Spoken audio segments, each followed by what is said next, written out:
Nah, sesuai janji saya di video sebelumnya, saya kepengen bahas komparasi chipset dari keempat HP ini, yaitu MediaTek Dimensity 8200, 8300, 8350, dan 8400. Tapi di sini saya nggak nyari siapa yang jadi pemenang, karena hasilnya udah terlalu jelas. Jadi video ini tuh semacam cari tahu seberapa jauh gap performa keempat chipset ini.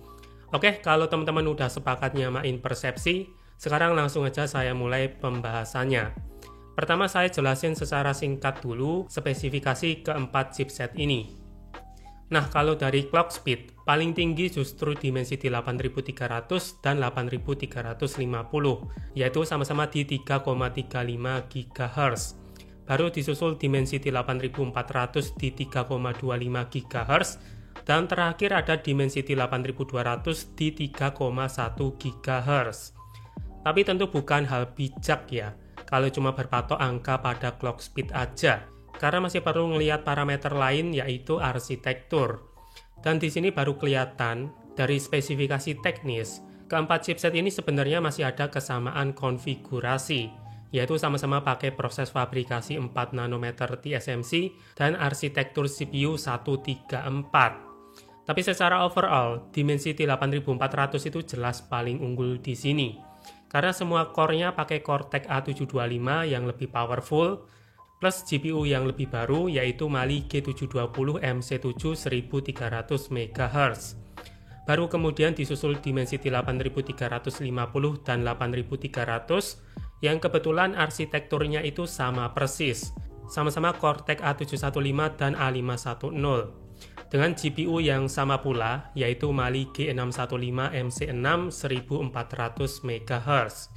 Ya, bisa dibilang kedua chipset ini tuh rebranding lah, atau daur ulang. Sementara untuk Dimensity 8200 jadi yang tertinggal, karena masih pakai Cortex A78 dan A55 yang udah terbilang agak lama. Tapi untuk GPU, dia tertinggal satu tingkat di bawah 8300, yaitu Mali G610 MC6 950 MHz. Nah, sekarang lanjut ke bahasan berikutnya, yaitu pengujian benchmark yang udah saya lakuin. Untuk Dimensity 8200 saya pakai Infinix GT20 Pro, terus Dimensity 8300 saya pakai Poco X6 Pro, lalu Dimensity 8350 saya pakai Infinix GT30 Pro, dan untuk Dimensity 8400 tentu aja saya pakai Poco X7 Pro. Yang pasti keempat HP ini tuh RAM-nya sama-sama 12 GB LPDDR5X, walaupun untuk Dimensity 8200 itu sebenarnya cuma support LPDDR5, tapi Infinix ngeklaim pakai LPDDR5X. Ya diiyain aja lah. Oh ya, untuk GT20 Pro ini masih UFS 3.1 sendiri ya. Kalau 3 HP lainnya itu udah UFS 4.0 semua. Jadi kalau ada perbedaan skor memori ya tolong dimaklumi. Oke, di pengujian pertama saya mulai dari hasil Geekbench 6. Paling gampang dulu lah. Dan di sini itu kelihatan jelas Dimensity 8400 itu jadi yang paling unggul, baik di single core maupun multi core, skornya itu paling tinggi.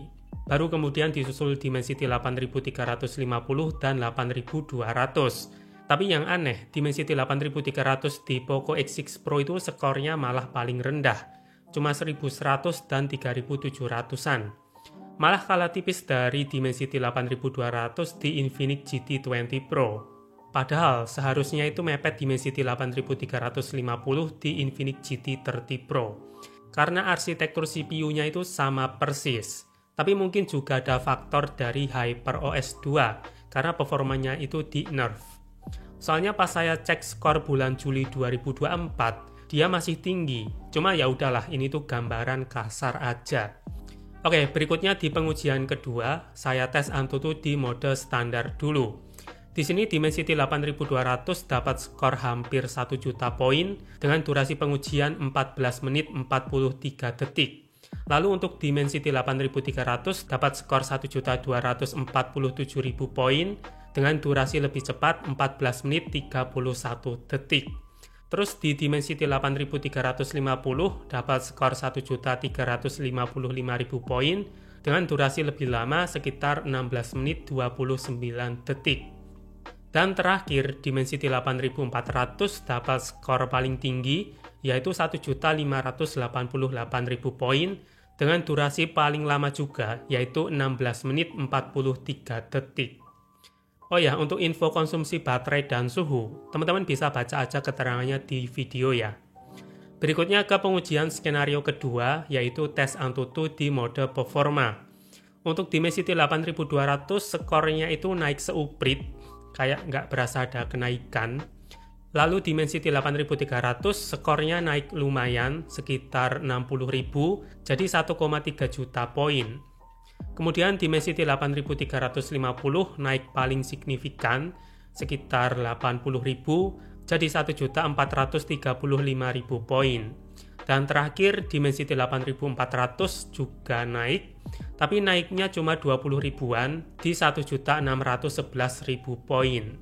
Jadi kesimpulannya, untuk mode performa memang ada peningkatan kalau dibandingin mode standar, tapi nggak semua skornya itu naik signifikan. Lanjut ke skenario ketiga, yaitu tes AnTuTu di mode performa plus fan cooler. Sekalian ngetes kinerja cooling system keempat HP ini. Oke, di sini Dimensity 8200 skornya naik goceng, jadi 996.000 poin, dengan suhu akhir 33,7 derajat Celcius, jadi lumayan bagus. Kemudian Dimensity 8300, skornya itu naik lagi 45.000, jadi 1.341.000 poin, dengan suhu akhir 33 derajat Celcius. Lalu Dimensity 8350 skornya juga naik sekitar 45.000, jadi 1.479.000 poin, dengan suhu akhir lebih rendah 32,2 derajat Celcius. Dan terakhir, Dimensity 8400 naik belasan ribu aja, jadi 1.624.000 poin, tapi punya suhu akhir paling adem, yaitu 31,7 derajat Celcius. Jadi untuk skenario ketiga, peredaman suhu keempat HP ini tuh menurut saya udah oke lah. Karena ekspektasi saya rata-rata bakal di 34-36 derajat Celcius. Nah, sekarang lanjut ke tes CPU throttling. Di sini saya bagi 3 skenario, 15 menit dan 2 kali 30 menit, tanpa cooler dan pakai fan cooler. Tapi sebagai info, saya mulai tesnya dari suhu sekitar 31 derajat Celcius. Jadi HP-nya itu saya ademin dulu, baru lanjut saya tes. Tujuannya itu biar dapetin hasil ideal di semua device. Oke, untuk pengujian CPU throttling pertama selama 15 menit, Dimensity 8200 dapat hasil 69% dengan konsumsi baterai 7%, dan pas selesai suhu akhirnya itu 42,4 derajat Celcius. Lalu Dimensity 8300 dapat hasil lebih oke di 79% dengan konsumsi baterai 11%, dan pas selesai suhu akhirnya itu jauh lebih panas, yaitu 47,1 derajat Celcius. Kemudian untuk Dimensity 8350, dia throttling di 69% dengan konsumsi baterai 5%, tapi pas selesai suhu akhirnya itu malah paling adem sendiri, cuma 36 derajat Celcius. Motor brong lewat meneh. Kayak motor knalpot sueb. Ini sama seperti di video unboxing kemarin ya, dia ini juga begini. Di tes 15 menit GT30 Pro ini tuh belum begitu panas, tapi kalau tesnya 30 menit, lain cerita. Berikutnya untuk Dimensity 8400 dapat hasil 68% dengan konsumsi baterai 8%, dan pas selesai suhu akhirnya itu di 46,2 derajat Celcius. Jadi untuk pengetesan selama 15 menit, tuningan Poco lebih nge-push suhu tinggi, sedangkan Infinix suhunya masih cukup terkendali. Cuma ingat ini tuh stress test, jadi nggak selalu ngewakilin suhu pas main game. Sekarang lanjut ke pengujian kedua, 30 menit tanpa cooler. Untuk Dimensity 8200 dapat hasil lebih buruk, yaitu 62%, dengan konsumsi baterai 11%, dan pas selesai suhu akhirnya itu di 41,1 derajat Celcius. Turun dikit lah. Lalu untuk Dimensity 8300 hasilnya itu juga turun di 74%, dengan konsumsi baterai 18%, dan pas selesai suhu akhirnya itu turun di 38,8 derajat Celcius. Jadi lebih adem 9 derajat Celcius dibanding tes 15 menit sebelumnya. Kemudian Dimensity 8350 hasilnya itu juga makin turun ya, di 61 derajat Celcius dengan konsumsi baterai 11% dan pas selesai suhu akhirnya itu hampir 44 derajat Celcius. Jadi lebih panas dibanding pengetesan 15 menit sebelumnya. Terus Dimensity 8400 sayangnya pas proses pengujian baru 25-28 menit, dia for close, dan itu sampai saya tes 3 kali tetap for close semua. Penyebabnya itu karena overheat, bahkan sampai dikasih notif. Dan pas saya cek itu, suhunya itu emang tinggi ya, di 51,1 derajat Celcius, 51,8 derajat Celcius, dan 52,7 derajat Celcius. Makanya di sini nggak ada hasil yang bisa saya catat selain suhu dan pengurangan baterai. Yang jelas dari 3 kali for close itu, baterainya berkurang 42%. Karena mau saya tes lagi itu juga nggak efisien, jadi saya pakai data pengujian sebelumnya aja. Cuma ini pas belum update ya. Tapi kemungkinan hasilnya itu nggak akan beda jauh. Oke, berikutnya ke pengujian ketiga, 30 menit pakai fan cooler. Nah, untuk Dimensity 8200, di sini itu hasilnya lebih baik, di 90% dengan konsumsi baterai 15%, dan pas selesai suhu akhirnya itu di 33,1 derajat Celcius. Jadi ada perbaikan grafik CPU throttling kalau pakai fan cooler. Lalu Dimensity 8300 hasilnya itu juga membaik di 84% dengan konsumsi baterai 21%, dan pas selesai suhu akhirnya itu di 35,3 derajat Celcius. Ya sebenarnya itu saya ngarep lebih dari ini sih, tapi ini tuh bisa di bawah 37 derajat Celcius, menurut saya itu masih oke lah.